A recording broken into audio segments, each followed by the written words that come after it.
السلام علیکم ورحمۃ اللہ وبرکاتہ۔ بسم اللہ، الحمد للہ، والصلاة والسلام علی رسول اللہ وعلی آلہ وصحبہ ومن والاه۔ محترم ناظرین، حمد و صلوات کے بعد آج کے اس لائیو درس میں جو باتیں میں آپ حضرات کے سامنے رکھنا چاہتا ہوں اللہ کی توفیق سے، وہ غیبت کے انجام کے بارے میں، کہ غیبت کرنا کیسا ہے اور اس کا انجام کیا ہوگا۔ میرے بھائیوں، زبان کی آفتوں میں سے ایک بہت بڑی آفت، بہت بڑی مصیبت ہے غیبت کرنا۔ اور غیبت کیا ہوتی ہے یا غیبت کسے کہتے ہیں، اس کی وضاحت اللہ کے نبی صلی اللہ علیہ وسلم نے حدیث پاک میں کی۔ ابو ہریرہ رضی اللہ تعالیٰ عنہ سے یہ حدیث مروی ہے۔ وہ بیان کرتے ہیں کہ نبی صلی اللہ علیہ وسلم نے صحابہ کرام سے پوچھا، اتدرون ما الغیبہ، کیا تمہیں معلوم ہے کہ غیبت کیا ہے؟ کیا تم جانتے ہو کہ غیبت کیا ہے؟ تو صحابہ کرام رضی اللہ عنہم اجمعین نے عرض کیا کہ اللہ و رسولہ عالم، کہ اللہ اور اس کے رسول زیادہ بہتر جانتے ہیں۔ تو آپ صلی اللہ علیہ وسلم نے فرمایا کہ غیبت یہ ہے کہ ذکرک اخاک بما یکرہ، تم اپنے بھائی کا ذکر اس چیز کے ساتھ کرو جسے وہ ناپسند کرتا، یہ غیبت ہے۔ تو آپ سے پوچھا گیا کہ میں اس کے بارے میں جو کچھ کہوں اگر وہ واقعتاً اس میں موجود ہو، تو آپ نے کیا فرمایا کہ ان کان فیہ ما تقول فقد اغتبتہ، اگر وہ چیز واقعتاً اس میں موجود ہے جو تم کہہ رہے ہو تو تم نے اس کی غیبت کی۔ وَإِن لَمْ يَكُنْ فِيهِ فَقَدْ بَهَتَّ، اور اگر اس میں وہ چیز موجود نہ ہو تو تم نے اس پر بہتان باندھا، تہمت لگائی تم نے اس پر۔ لہذا اس طرح مسلمانوں کے پیٹھ پیچھے ان کے عیب بیان کرنا یہی غیبت ہے جو حرام ہے۔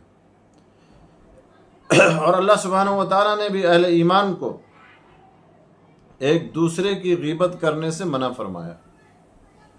اللہ تعالیٰ کا فرمان ہے سورۃ الحجرات کے حوالے سے کہ وَلَا يَغْتَبْ بَعْضُكُمْ بَعْضًا أَيُحِبُّ أَحَدُكُمْ أَن يَأْكُلَ لَحْمَ أَخِيهِ مَيْتًا فَكَرِهْتُمُوهُ، اور تم میں سے کوئی شخص دوسرے کی غیبت نہ کرے۔ کیا تم میں سے کسی کو یہ بات پسند ہے کہ وہ اپنے مردہ بھائی کا گوشت کھائے؟ تم اسے ہرگز پسند نہیں کرو گے۔ گویا کہ اللہ تعالیٰ فرما رہا ہے کہ غیبت کرنا ایسے ہی ہے جیسے اپنے مردہ بھائی کا گوشت کھانا۔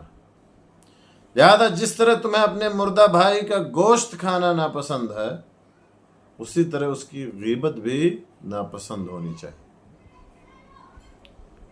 اللہ کے نبی صلی اللہ علیہ وسلم کا ارشاد گرامی ہے کہ من اکل لحم اخیہ فی الدنیا قرب له یوم القیامہ فیقال له کلہ میتا کما اکلتہ حیا فیأکلہ ویکلہ ویسیح۔ اس کی سند حسن ہے، جیسا کہ حافظ ابن حجر نے فتح الباری میں لکھا ہے۔ اس حدیث میں کیا کہا گیا ہے کہ جس آدمی نے غیبت کر کے اپنے بھائی کا گوشت کھایا، قیامت کے روز اس کا گوشت اس کے قریب کر کے اس سے کہا جائے گا کہ لو اسے مردہ حالت میں کھا لو، جیسا کہ تم نے اس کی زندگی میں اسے کھایا تھا، یعنی اس کی غیبت کی تھی۔ چنانچہ وہ اسے کھائے گا اور انتہائی بد شکل ہو جائے گا اور چیخے گا، چلائے گا۔ اسی طرح سے نبی صلی اللہ علیہ وسلم نے ایک حدیث میں غیبت سے منع کرتے ہوئے فرمایا کہ یا معشر من آمن بلسانہ ولم يدخل الایمان قلبہ لا تغتابوا المسلمین ولا تتبعوا عوراتهم فإنه من اتبع عوراتهم يتبع الله عز وجل عورته ومن يتبع الله عورته يفضحه في بيته۔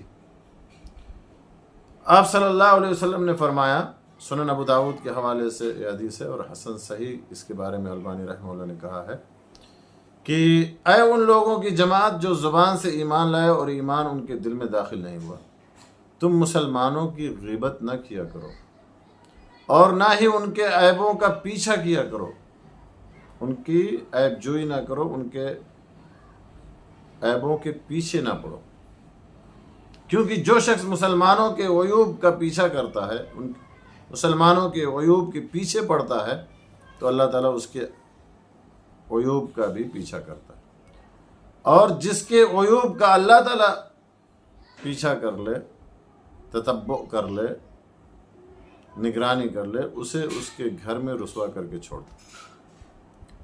تو نبی صلی اللہ علیہ وسلم نے میرے دوستو غیبت سے مختلف انداز میں منع فرمایا ہے، غیبت کے انجام سے امت کو آگاہ کیا ہے اور اس سے ڈرایا ہے۔ ایک مرتبہ آپ صلی اللہ علیہ وسلم نے غیبت کرنے والوں کے برے انجام کے بارے میں بتاتے ہوئے فرمایا کہ جب میرے رب نے مجھے معراج کرایا تو میں کچھ ایسے لوگوں کے پاس سے گزرا جنہیں تابے کے ناخن دیے گئے تھے، یعنی جن کے ناخن جو ہے تابے کے بنائے ہوئے تھے، اور وہ اپنے چہروں اور سینوں کو تابے کے اس ناخن سے نوچ رہے تھے۔ تو نبی صلی اللہ علیہ وسلم فرماتے ہیں کہ میں نے کہا اے جبریل یہ کون لوگ ہیں؟ تو جبریل علیہ السلام نے کیا فرمایا؟ جبریل علیہ السلام نے جواب دیا کہ ہؤلاء الذین یأکلون لحوم الناس ویقعون فی اعراضہم، یہ وہ لوگ ہیں جو دوسروں کا گوشت کھاتے ہیں، یعنی غیبت کرتے ہیں، اور ان کی عزتوں پر طعن و تشنیع کرتے ہیں، ان کی عزتوں میں پڑھتے ہیں، یعنی ان کی عزت پر طعن و تشنیع کرتے ہیں، کیچڑ اچھالتے ہیں۔ اور غیبت کا ایک لفظ کس قدر سنگین ہوتا ہے اس کا اندازہ آپ اس بات سے کر سکتے ہیں کہ ایک مرتبہ سیدہ عائشہ رضی اللہ تعالیٰ عنہ نے صفیہ رضی اللہ تعالیٰ عنہ کے بارے میں حقارت آمیز انداز میں بس ایک لفظ کہا تھا، ان کو کمتر سمجھتے ہوئے ایک لفظ کہا تھا، اور وہ بھی بہت ہلکا سا لفظ۔ کیا کہا تھا کہ ان کا قد چھوٹا ہے، اشارے میں تانی انہا قصیرہ۔ تو آپ صلی اللہ علیہ وسلم نے کیا فرمایا کہ لقد قلت کلمۃ لو مزجت بماء البحر لمزجته، سنن ابو داؤد کے حوالے سے ہے کہ اے عائشہ تم نے ایسا لفظ کہا ہے کہ اگر اسے سمندر کے پانی میں ملا دیا جائے تو وہ بھی کڑوا ہو جائے۔ تو میرے دوستو غیبت کا انجام بہت ہی خطرناک ہے، ہر مسلمان کو چاہیے کہ وہ غیبت سے خود بھی بچے اور دوسروں کو بھی اس سے بچائے۔ اللہ سبحانہ و تعالیٰ سے دعا ہے کہ اللہ تعالیٰ ہمیں حق بات کہنے، سننے، سمجھنے اور اس پر عمل کرنے کی توفیق عطا فرمائے۔ آمین۔ وآخر دعوانا الحمد للہ رب العالمین، وصلی اللہ علی نبینا محمد وعلی آلہ وصحبہ اجمعین۔